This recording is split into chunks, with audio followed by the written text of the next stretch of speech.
Good evening, America. Tonight we're watching something the Chinese Communist Party really hates. One of its iron allies getting hit hard, and the entire myth of authoritarian strength starting to crack. For years, Beijing has talked about strategic partnerships with regimes like Iran. 中方愿同伊方对接发展规划，让中伊合作惠及两国人民，中伊友好更加深入人心。And when the missiles start flying and the leadership starts disappearing, suddenly those iron alliances don't look very iron anymore. Let's start with a basic fact. Iran is not a democracy. It is a theocratic dictatorship ruled by unelected religious leaders. The supreme leader controls the military, the intelligence services, the courts, and the political system. People who protest are arrested, beaten, imprisoned, or killed. This is the regime that the Chinese Communist Party calls a trusted partner. The United States and Israel launched a massive strike campaign against Iran. Military sites were hit across the country. Missile launchers destroyed. Drone infrastructure destroyed. Air defenses heavily degraded. Nearly 2,000 targets were struck. When a regime builds its power on missiles and militias, losing those capabilities changes everything very quickly. And then came the moment that shocked the entire authoritarian world.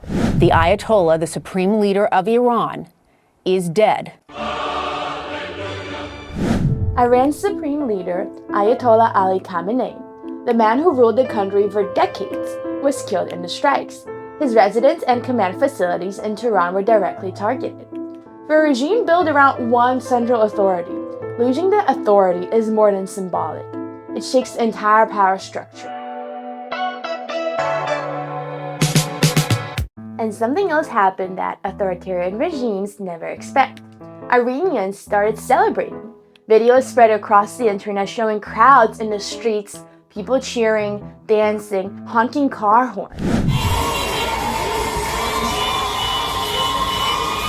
Not mourning, celebrating. Because when a dictatorship falls, the people who live under it often feel something very simple: relief. I want to share something with you. It looked terrifying, didn't it? But for us, every missile means something different. For us, each one is revenge for the brothers and sisters this regime killed, for decades of executions, for the dreams this regime crushed, for the girls this regime abused for years, for the political prisoners kept in the darkest cells, for the young people who are no longer beside us, for the mothers who buried their children, for the fathers who held their tears until no one was watching, for the students beaten in their own universities, for the kisses given in fear, for the last messages sent before the internet went dark. For years, millions had to say goodbye to home and build a life far from everything they loved. But do you know what is truly terrifying? A regime that can kill at least 32,000 people in a short time, and the world barely covers it. Terrifying is watching so-called human rights representatives shake hands with those who killed our people. Terrifying is the silence when thousands were massacred, and now suddenly voices rise to say no to war and blame America and Israel. But the truth is, we welcome their military support. What is truly terrifying is this regime staying in power. Our demand is clear: the complete end of this regime and a political transition shaped by the voices now rising in Iran's streets.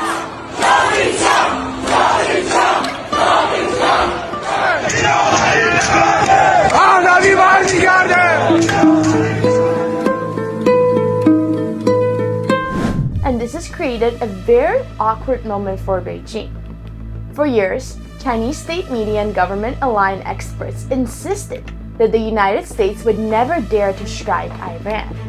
Some of them even claimed that if the war happened, Iran would destroy its enemies within minutes. 伊朗方面呢，已经明确表示，最高领袖哈梅内伊还有他们的总统都是安全的。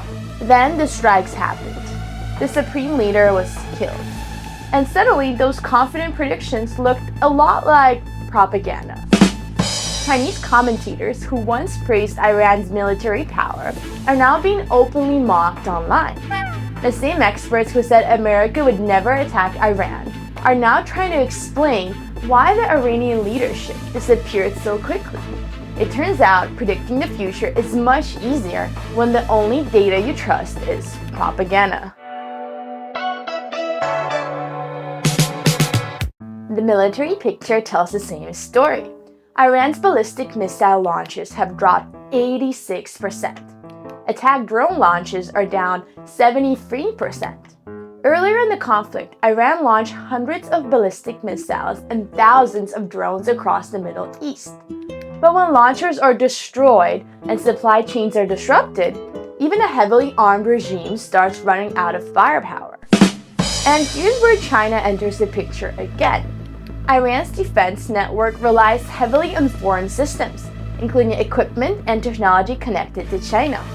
Satellite intelligence, navigation signals, missile components, everything. Beijing calls this cooperation. But cooperation with authoritarian regimes often means helping them stay in power longer. Unbelievable operation, but that was a smaller operation. But it was so precise, so incredible. Nobody thought a thing like that could happen.